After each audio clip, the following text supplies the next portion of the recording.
राहुल जी, चुनाव का समय है तो भाजपा पे कैसे निशाना साधेंगे?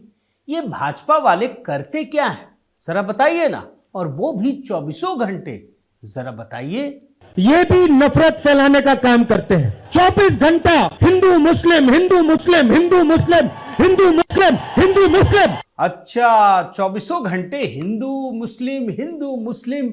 लेकिन क्यों, कैसे आपको लगा कि भाजपा वाले ये सब करते हैं? अच्छा छोड़िए, प्रियंका जी से पूछते हैं। आप बताइए प्रियंका जी। देखिए, एक महिला का अधिकार है, वो बिकिनी पहनना चाहे, वो हिजाब पहनना चाहे, वो घूंघट लगाना चाहे, वह साड़ी पहनना चाहे, वह जीन्स पहनना चाहे। इसमें कोई राजनीति की बात नहीं और ना होनी चाहिए। वाह, सही कह रही हैं प्रियंका जी। लेकिन जरा प्रेस कॉन्फ्रेंस में उदाहरण के साथ व्याख्या कीजिए ना, पता तो चले। किसी का अधिकार नहीं है कि वो एक महिला को कहे कि तुम ये पहनो। आपको मैं कह रही हूँ वो स्कार्फ उतारो, स्कार्फ उतारो अपना। आप कहाँ भी जहाँ भी हो, मुझे क्या अधिकार है आपको ये कहने का? नहीं है, सिंपल। देख रहे हैं ना दोस्तों, कर्नाटक में हिजाब को लेकर कैसे माहौल बनाया गया था। हिजाब पर पाबंदी लगाई गई थी, तब की बात बता रहा हूं। लेकिन आपको पता है कि नहीं, कांग्रेस ने वही काम किया जो मीडिया रिपोर्ट मैंने देखी, जो भाजपा सरकार ने किया था। हिजाब पर बैन लगा दिया गया। आपको मैं खुद नहीं कह रहा, मीडिया रिपोर्ट दिखा रहा हूं। अभी भी ये मीडिया रिपोर्ट बनी हुई है।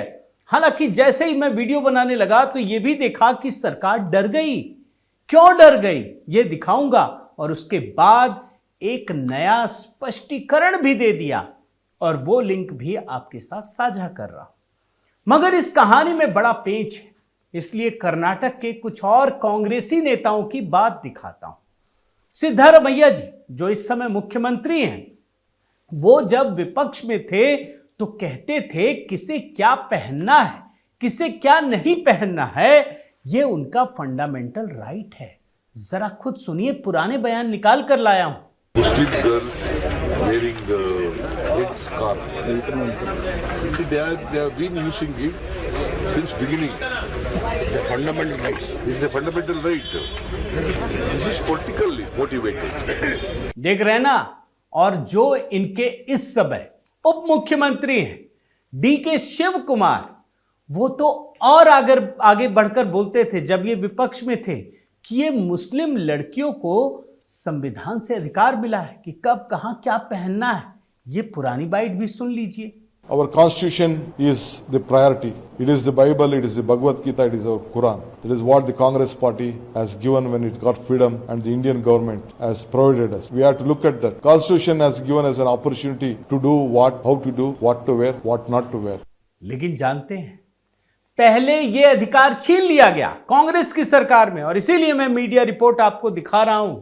लेकिन बाद में एक नई खबर सामने आ गई और इसलिए सारी चीजें आपको दिखा रहा हूं। मगर यह घटना इतनी सी नहीं है दोस्तों, क्योंकि बरखा दत्त से लेकर राणा अयूब तक और पूरा लेफ्ट लिबरल इकोसिस्टम जो कल तक भाजपा के नाम पर पूरे देश को बदनाम कर रहा था, आज वो कांग्रेस की हरकत से कैसे फंस गया है। उनका डबल स्टैंडर्ड उजागर हो गया है। आज इसी को डिकोड करूंगा।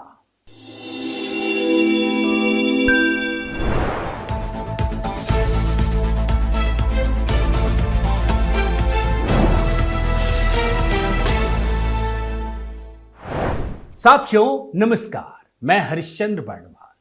आज इस वीडियो में मैं कांग्रेस की उस राजनीति का पर्दाफाश करूंगा जो सत्ता के लिए समाज और देश को धर्म के आधार पर बांटने का काम करती है।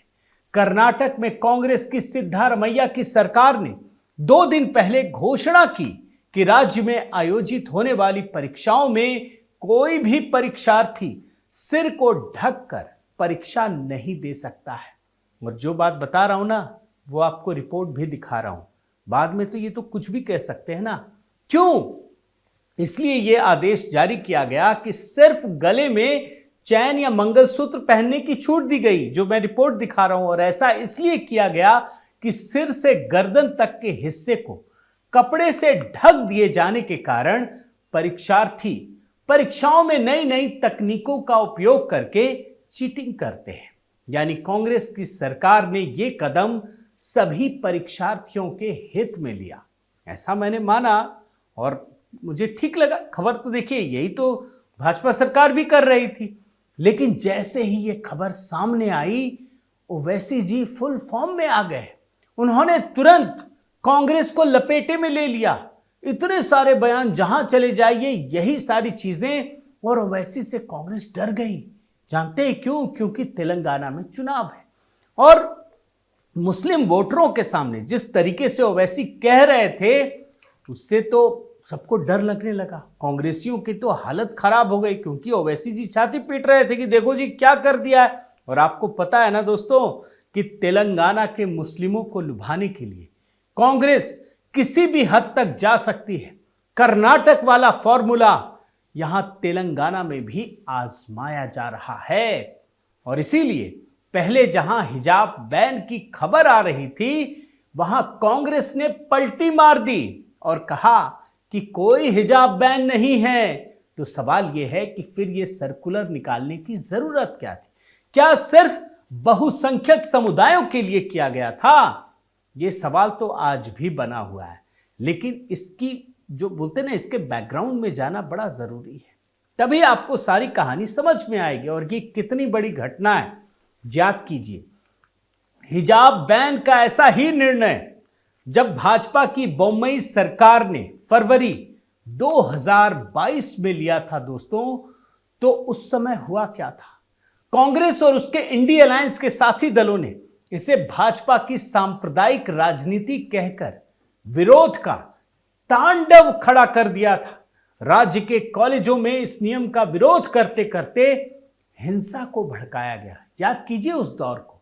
और इस विरोध को पूरे देश में फैलाने का प्रयास किया गया और हर जगह मुस्लिम लड़कियों ने हिजाब ना पहनने के नियम का विरोध शुरू कर दिया।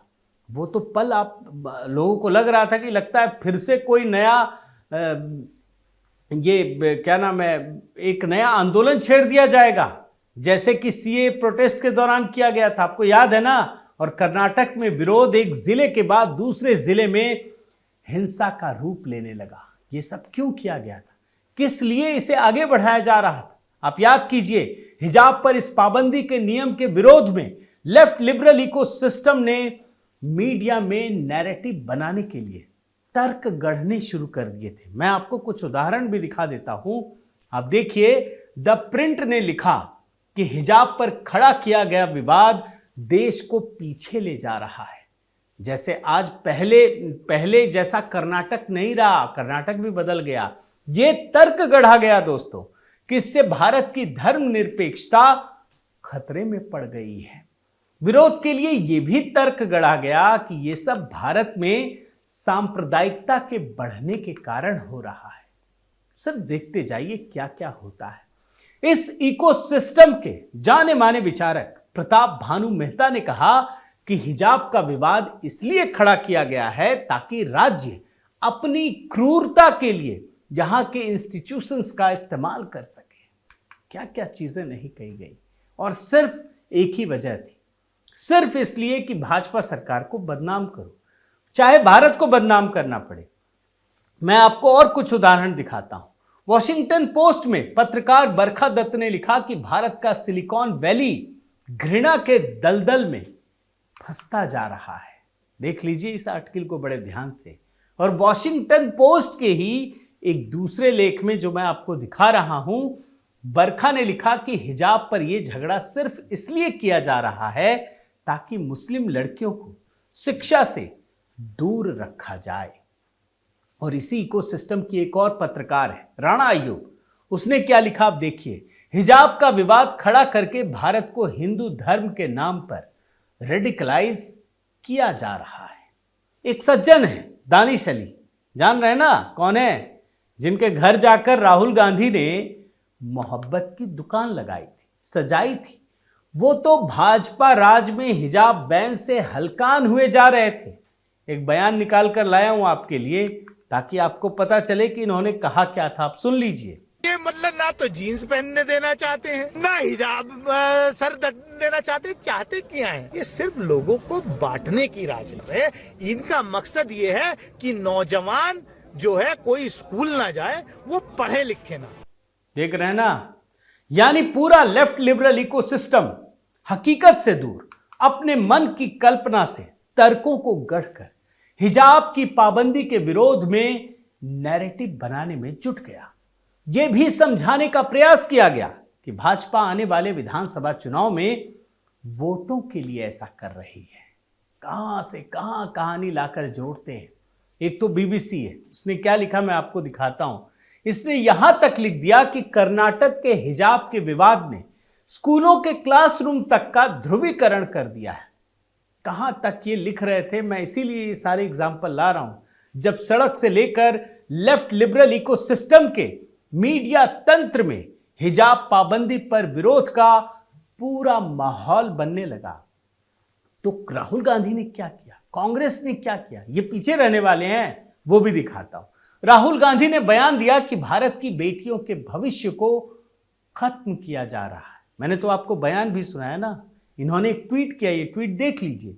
इसे मां सरस्वती से जोड़ दिया और लिखा कि मां सरस्वती इसमें भेदभाव नहीं करती, सबको ज्ञान देती है। जरा देखिए ना, ये कुछ भी कर सकते, सिर्फ अपने तर्कों को गढ़ने के लिए, तुष्टीकरण करने के लिए ये सब किया जा रहा है। और कर्नाटक के हिजाब की पाबंदी के विरोध को महिलाओं के अधिकार और भविष्य से जोड़कर एक बड़ा नैरेटिव बनाने का काम कांग्रेस पार्टी ने शुरू कर दिया। मैं आपको प्रियंका गांधी वाड्रा का दिखाता हूं।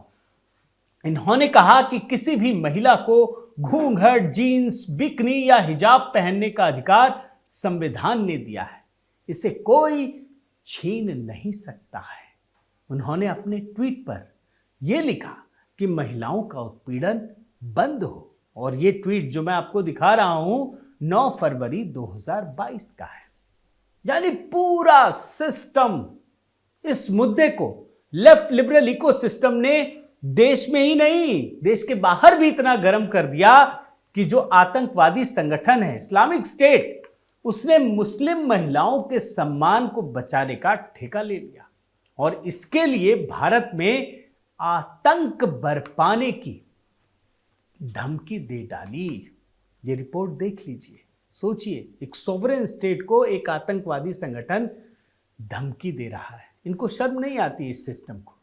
यह लड़ाई दोस्तों सड़क से मीडिया तक चल ही रही थी कि इसे कोर्ट के दरवाजे तक भी खींच कर ले जाया गया। इनको लगा, इनका तो ये सिस्टम होता है ना कि हर तरफ से चौतरफा वार करो बदनाम करने के लिए। और सबसे पहले जब ये कर्नाटक के हाईकोर्ट में पहुंचा तो हाईकोर्ट ने राज्य सरकार के निर्णय को संविधान के अनुसार सही मानते हुए इस निर्णय पर रोक लगाने से मना कर दिया और कहा कि हिजाब इस्लाम धर्म का मूल नहीं है। यानी जो सरकार कर रही थी वो ठीक था। और ऐसा निर्णय देने वाले न्यायाधीश को जान से मारने की भी धमकी दी गई। देख लीजिए, यही कहानी है, यही असलियत है। लेकिन हिजाब पाबंदी पर ये जो लेफ्ट लिबरल इकोसिस्टम है ना, उसको थोड़ी इससे फर्क पड़ता है। वो तो अड़ा हुआ था और उसने हाई कोर्ट के निर्णय के खिलाफ सुप्रीम कोर्ट पहुंच गया और वहां पर यह दलील दी कि कोर्ट के पास यह अधिकार ही नहीं है कि वो इस्लाम धर्म से जुड़ी बातों का निर्णय संविधान के आधार पर कर सके। क्या क्या तर्क चलते हैं। लेकिन सुप्रीम कोर्ट ने इस मामले को पूरी तरह से संविधान के दायरे में मानते हुए सुनवाई की और एक एक के निर्णय से हिजाब पर पाबंदी के निर्णय पर रोक नहीं लगी। चूंकि 2 जज थे, दोनों में अलग अलग मत थे, लेकिन इस मुद्दे को अंतिम निर्णय के लिए बड़ी बेंच के पास भेजने के लिए सुप्रीम कोर्ट के मुख्य न्यायाधीश के पास भेज दिया गया। मैं आपको पूरी कानूनी जो प्रक्रिया अपनाई गई वो भी बता रहा हूं और इसीलिए यह महत्वपूर्ण है। सुप्रीम कोर्ट के मुख्य न्यायाधीश DY चंद्रचूड़ ने मार्च 2023 में सुनवाई करते हुए कहा कि इस पर हम जल्द ही एक बड़ी बेंच बनाकर सुनवाई करेंगे। अभी तक ये मामला सुप्रीम कोर्ट के पास विचाराधीन है। तो ये तो कानूनी स्थिति हो गई दोस्तों। वहीं दूसरी तरफ इस माहौल का फायदा लेने के लिए, तो ये तो सब कुछ फायदे के लिए होता है ना, ये सिर्फ नैरेटिव के लिए होता है और इसीलिए ये कहानी बड़ी है। कर्नाटक से जब राहुल गांधी ने भारत जोड़ो यात्रा निकाली, जहां विधानसभा चुनाव होने वाले थे, तो इस यात्रा के दौरान उन्होंने क्या किया, आपने तस्वीर देखी होगी। हिजाब पहनी बच्ची के साथ यात्रा की और इस तस्वीर को कांग्रेस ने खूब वायरल किया। कांग्रेस इस फोटो के जरिए दोस्तों कर्नाटक ही नहीं, देश के मुसलमानों को यह संदेश दे रही थी कि हिजाब का विरोध तो नहीं करेगी, बल्कि हिजाब का समर्थन करेगी और स्कूलों में भी करेगी। और चुनाव के दौरान याद कीजिए, कर्नाटक की जनता को कांग्रेस ने हिजाब पर पाबंदी हटाने का भरोसा दिया, खूब प्रचारित भी किया गया। लेकिन सरकार बनने के बाद अब असली कहानी देखिए, क्योंकि ये तो कानूनी प्रक्रिया होती है ना। तो जब सरकार बन गई, तब कांग्रेस के शिक्षा मंत्री मधु बंगरप्पा से सवाल पूछा गया कि हिजाब पर से पाबंदी कब हटेगी। तो जानते हैं उन्होंने क्या कहा? उनका कहना था कि सरकार का निर्णय है, ऐसे ही नहीं हट सकता है, ये तो पूरी प्रक्रिया है, कानूनी प्रक्रिया है, हाई कोर्ट का जजमेंट है, सुप्रीम कोर्ट में भी चल रहा था। और अभी कांग्रेस की सरकार हिजाब पर पाबंदी हटाने के बारे में गोल गोल बातें बना ही रही थी कि 2 दिन पहले कांग्रेस की सिद्धारमैया सरकार का एक ऐलान सामने आया और सभी मीडिया में छपा कि परीक्षाओं में कोई भी किसी भी तरह से सिर ढककर परीक्षा नहीं दे सकता है। अब इसके बाद तो हंगामा मच गया। जैसे ही खबर आई, इंडिया अलायंस में ही कांग्रेस के साथी और नेशनल कॉन्फ्रेंस के नेता उमर अब्दुल्ला कांग्रेस को गुहार लगा रहे थे कि हिजाब पर से पाबंदी हटा दो। और वो लोग तो ऐसे ही करते हैं। वैसी ने तो मैं आपको बताऊं सीधे मोर्चा ही खोल दिया। और मैं इसीलिए आपको पहले भी दिखा चुका हूं, अभी फिर दिखा रहा हूं, लगातार कांग्रेस पर हमला करने लगी। तेलंगाना में दोस्तों सारा खेल मुस्लिम वोटरों का है और इसीलिए ये लोग लगातार ये कहने लगे कि कैसे कांग्रेस को बदनाम किया जाए। और कांग्रेस का तो मकसद आप जानते हैं, जिसने तो खुलकर के सनातन धर्म और हिंदुत्व के खत्म होने की बात कही है, सनातन धर्म के खत्म होने की बात कही है। अब जाहिर है ऐसी परिस्थिति में होगा क्या, कांग्रेस के मंत्रियों ने पलटी मार दी और जानते हैं क्या कहा, हिजाब पर कोई बैन नहीं है। लेकिन एक सवाल है दोस्तों कि जो कानून कर्नाटक की सरकार ने, जब भाजपा की सरकार थी, सबके लिए बनाया, एक जैसा बनाया, यूनिफॉर्म पर बनाया, जिस पर अदालतों ने भी फैसला सुनाया, क्या उससे हटकर कांग्रेस की सरकार काम करेगी? और वो भी सिर्फ तुष्टीकरण के लिए? ये बहुत महत्वपूर्ण सवाल है। और ये सवाल इसलिए महत्वपूर्ण है क्योंकि कोर्ट के कटघरे में भी ये चीजें जा चुकी हैं, हाई कोर्ट ने भी माना और सुप्रीम कोर्ट ने भी उसे खत्म नहीं किया। तो कांग्रेस आज किस बूते पर ये सारा काम कर रही है? तो कुल मिलाकर साथियों, कांग्रेस की राजनीति के केंद्र में जनता का हित नहीं बल्कि सत्ता का स्वार्थ है। और इस राजनीति को पूरा एक इकोसिस्टम सपोर्ट करता है जो कांग्रेस के 60 सालों के शासन के दौरान सत्ता की मलाई खा चुका है और आज उसी मलाई को दोबारा पाने की आशा में सच और झूठ में कोई फर्क करने का ना तो साहस रखता है और ना ही प्रयास करता है। और इसका परिणाम यह है दोस्तों कि जनता को भ्रमित करने वाली सूचनाएं और खबरें सोशल मीडिया और डिजिटल प्लेटफॉर्म पर प्रसारित की जाती हैं, जिसका नुकसान देश को वैसा ही होता है जैसा आज कर्नाटक को हो रहा है।